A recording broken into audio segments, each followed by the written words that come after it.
Hello and welcome back to another episode of Truly Bedrock with me, Mr. Beardstone. Last episode we were working in our lovely villager trading hall, we managed to get an awesome bakery installed, and of course we did put in our bookshop as well. And today we're going to be expanding this block a little bit further. So off on the left hand side of this initial building we do have space marked out where we are putting additional things, and what I want to do is actually try and get a melon and pumpkin farm going, because then I can use that to get emeralds from the farmer villagers, and I think I have quite a good idea of how these builds are going to look. Before we do that, however, as I'm sure you can imagine, we are running low on resources, so we're going to go meet up with Lyarrah, who has lots and lots of sea lanterns for us, hopefully. Hey, sheep. I'm trying to do an intro here. Oh, jeez. Right, let's head over to the shopping district and see if we can find Lyarrah.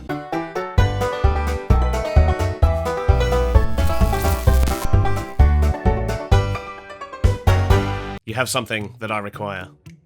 I believe that's what you're hoping to get? Oh, that is what I'm hoping to get. Yes, lots and lots of these. So, what are you charging? So, 1 diamond or 1 dum for 1 or 2 stacks? Okay, so I have a counter offer to your prices here. So, rumour has it you're in need of a few random bits and bobs, so to speak. You've got like a list of stuff you're after. Yes, I got all kinds of random stuff. I've finally almost gotten through the whole copper thing, and now I'm on to like all these random things. You know how hard quartz is to get hold of? Quartz blocks or quartz bits? Yes. Oh, I see, both. But I've got a source of the bits, so I will take anything that means I don't have to craft as many of them too. So if you've got blocks, I do have a source of blocks. So I'll tell you what, I'll show you what I've got. What I've got is this.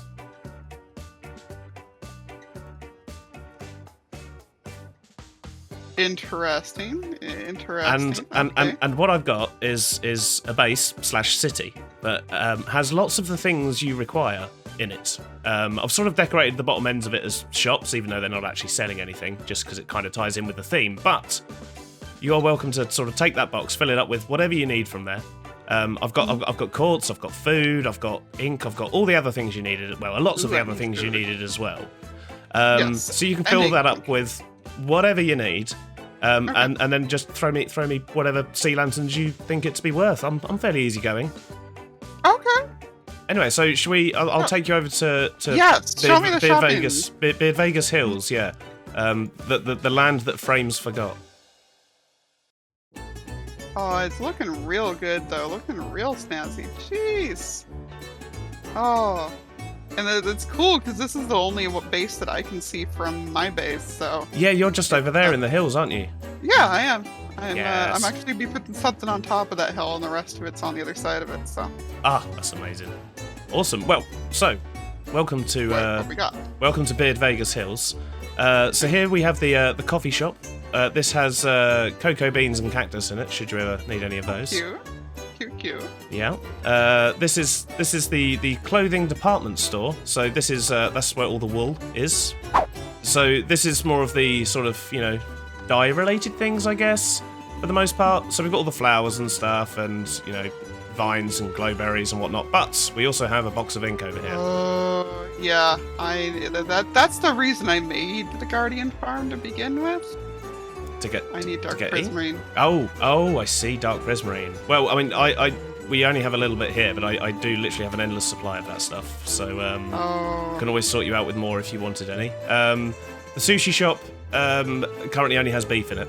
Don't ask. Don't ask. Yeah, that's a little awkward. But okay. Yeah. Awesome. The fish are at the off-site facility currently. They've not been transported over. In here we have books, should you need any books, but I think you're pretty well sorted on those anyway. And in here we have our bakery. So food, as much as you like, really, all over the place. I have some quartz in there. Very nice. I do have plenty more in my bunker as well, but as I say, I hadn't quite created a space for the quartz yet. I'll go record a goofy shopping montage. That's the one. Enjoy. Beardy. Oh, hello. Welcome back. Hello. How was Thank you. How was your shopping trip? It was pretty fun. I appreciate what you got around here. I'm thinking, is this too much to be worth a shulker of lanterns back to you? I'd say a shulker of lanterns is too many for that, to be honest with you. Oh. You can, I'd say, give me like 10 stacks of lanterns, I'd say, for that. Oh. Okay. Yeah, I mean, this stuff's easy to get hold of, and lanterns can be a bit of a pain. So, yeah, and that will tide me over for at least another 3 buildings, so you're okay. Oh, let's call it 12 and call it a deal. Okay, yeah, no, that's good. I can go for that. And as I say, if ever you do need any more, if you need any more ink or anything like that, just let me know. We have plenty in backup. But I guess it's time to go rub your shop now, right? Yeah, no, go for it. Excellent. Go have fun and Bye. let me know if you need anything else. Well, that was a lot of fun hanging out with Lyarrah there. She's managed to grab most of the things she needed from over here, which is absolutely marvellous, and we've managed to get ourselves some sea lanterns. So with the style of this city being what it is, sea lanterns are obviously being used all over the place for lighting things up, and we're going to need lots and lots for our big build over here, which you may have seen laid out in the background on the last episode or two, and I've not really told you what it's about yet. And I'm not about to change that now, because we're going to work on a build right over here.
Stream and a funky time lapse later, and we've got ourselves a couple of new buildings, and I really like how they look over here. I think they blend in really well with the apartment block, and I quite like the fact that we've got this sort of small little pokey building tucked into this larger one here. And there is, of course, a very valid reason for that. It looked cooler. But the other reason is, of course, in here, we just want to have a little farm, and I didn't want to take up a whole massive building with it. So in here, we're literally just going to have a small melon and pumpkin farm. There's going to be a few layers, nothing too major. I don't know what we're going to do with the actual downstairs of it, because of course, the farms are going to live slightly further upstairs, but I'm sure we'll figure something out for that. And then, of course, we do have the ginormous building over here. And I'm going to be honest here, I don't really know what farm I'm putting inside this one yet. Because of the amount of space inside, I have been considering a couple of options, because of course we do have the bit that goes over there as well. We could do a ticking gold farm in here and have the portals at the top, and then have that all sort of, flood the gold down and make the bottom a jewellery store, possibly. Or, of course, we could do something like kelp or bamboo and try and solve a fuel problem that we're going to be having as soon as we build our smelter. So there are a couple of options, and we will come back to that possibly later this episode, but likely in the next one. What is that noise?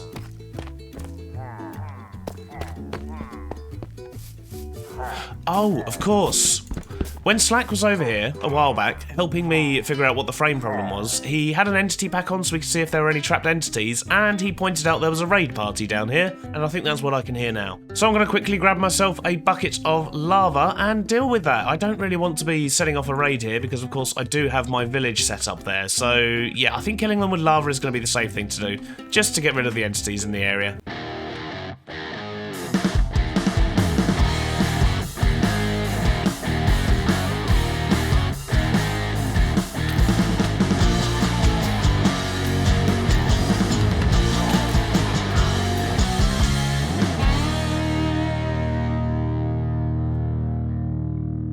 Right, there we go. I've lit that cave up as well, just so we don't have any mobs in future. Quite expensive lighting. I didn't have any torches on me, so ender rods it is, but that's fine. We've solved the issue of the trapped mobs down here. Let's just get ourselves back on top and work out how we're going to build this farm.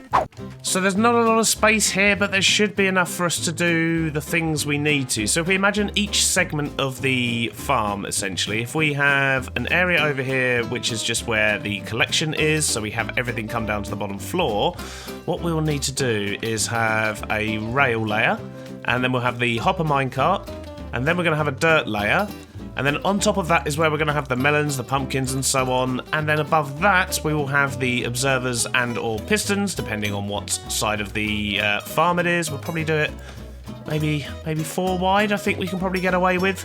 And I think we're probably going to fit about 3 layers in. So we're not talking a lot of pumpkins or melons here. But it should be enough for us just to, you know, boost our villager sales and get a few extra emeralds. So in order to work out this farm properly, the first thing we need to do is to, well, go and make ourselves lots of pistons, lots of observers. We're going to need some dirt. We're going to need some pumpkin and melon seeds as well. And I'm pretty sure I know where we can grab ourselves some of those.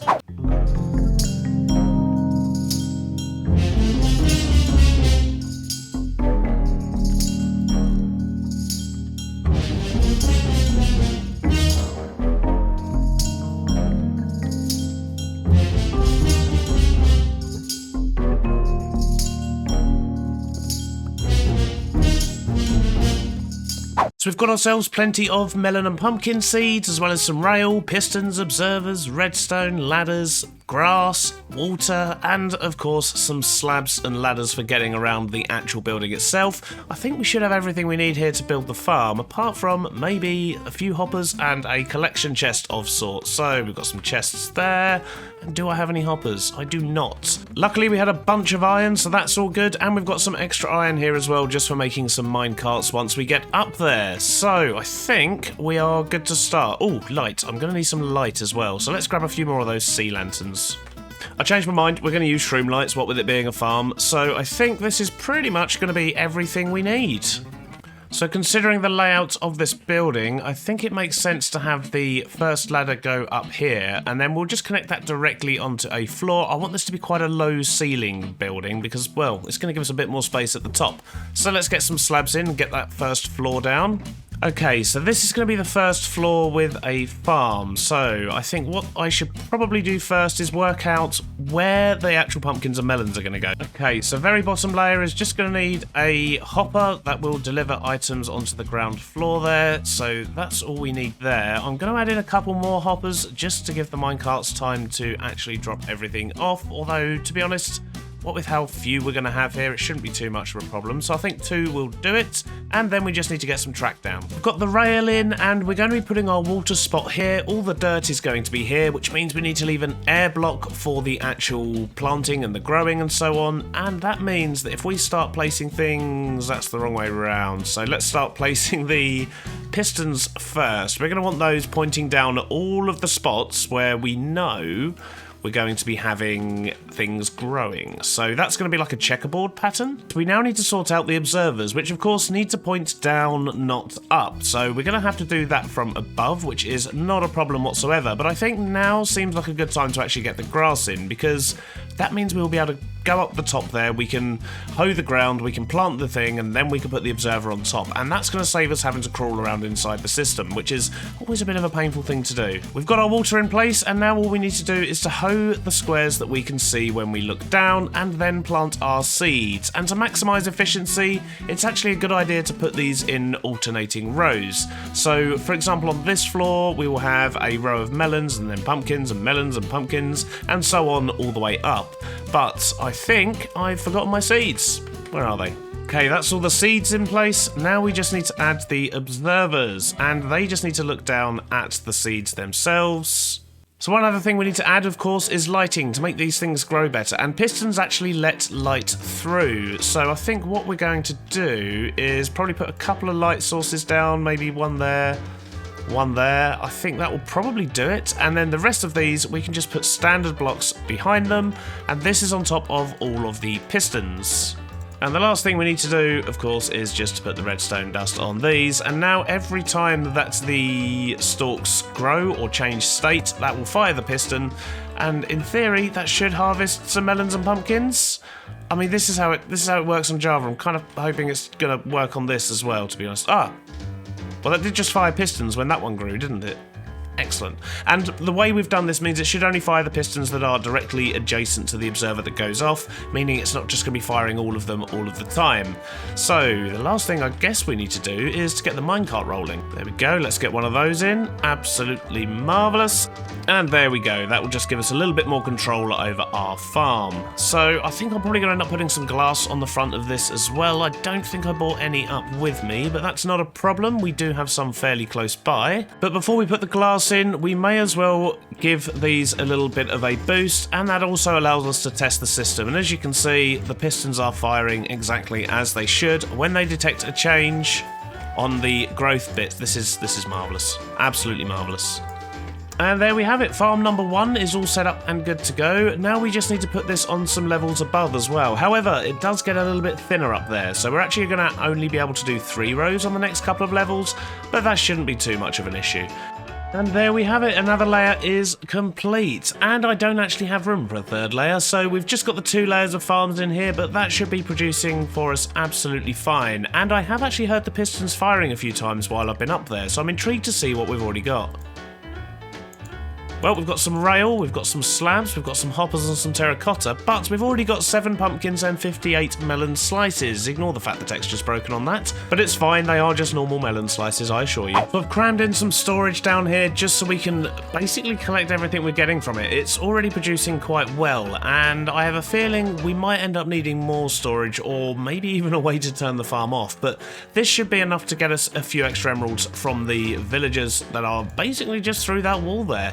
This room, however, does look a bit bland. There's no decoration, there's nothing going on, so I'm going to grab a few bits and bobs and prettify this place a little bit. And I do also want to... Ah! Wow, okay, well, the melons and pumpkins are very popular. We've already got the locals trying to get hold of them. That is good news. So let's quickly kill that, and there we go. So yes, as I was about to say, I still do want to get a few bits of detail out here. We need to get some, you know, ads and things to sort of cluster up the front of this building a bit more and tie it in with everything else. And once we get the rail in as well, then I see you. I see. I have a feeling we might need to sort of fly away and maybe despawn a few things that have come to visit in the night while we've been building that farm. Completely lost my train of thought there, but I'm going to grab a few bits and bobs to try and make this look a bit busier out the front here, and we might even look at getting some floors in on this building, but once again, I still don't really know what I want to do with it. Did he just come out of... Yeah, we're definitely flying away before we can do any more travelling around here. Well, there's really not a lot of space in here for any decoration, so I've just got a few pumpkins dumped down in the corner, and I've added an extra chest behind me on a desk with a lovely little shroom in a pot, and that's pretty much all we've got the space for down here. If I go up a floor, however, I did realise that I could connect directly into the villager hall from here, so once I collect the pumpkins I don't have to run all around the outside, I can just come through the inside. I mean, this is the librarians, the farmers are 1 or 2 floors up, but it's still going to be a quicker link for me and makes good use of this space, because it was a little bit claustrophobic before that, and why is there a random ladder there? On the outside I've added a little bit of detail around the doorway, just a couple of flower pots to break it up and some extra lights, and I have sorted out the stairway going up to this building as well, added some extra adverts and things, and I've I've carried on the tram power line across the top as well. And I really think that is starting to pull this little corner together. Although I do wonder if maybe I should get a few texture blocks up on the top of this skyscraper here, because I don't know, I feel like maybe there's a little bit too much just plain red there. But I don't know. We'll see how we feel about that once we actually get to work on the interior, because sadly for now, that is all we've got time for in today's episode. I hope you have enjoyed yourselves though. We've managed to get a nice big building down, we've got another farm done, and we've got a supply of sea lanterns sorted. And I suppose it's quite nice to have someone come around and do the very first shopping spree around here as well. For now though, that's a bye from me, and I'll see you all on the next episode. Bye-bye now.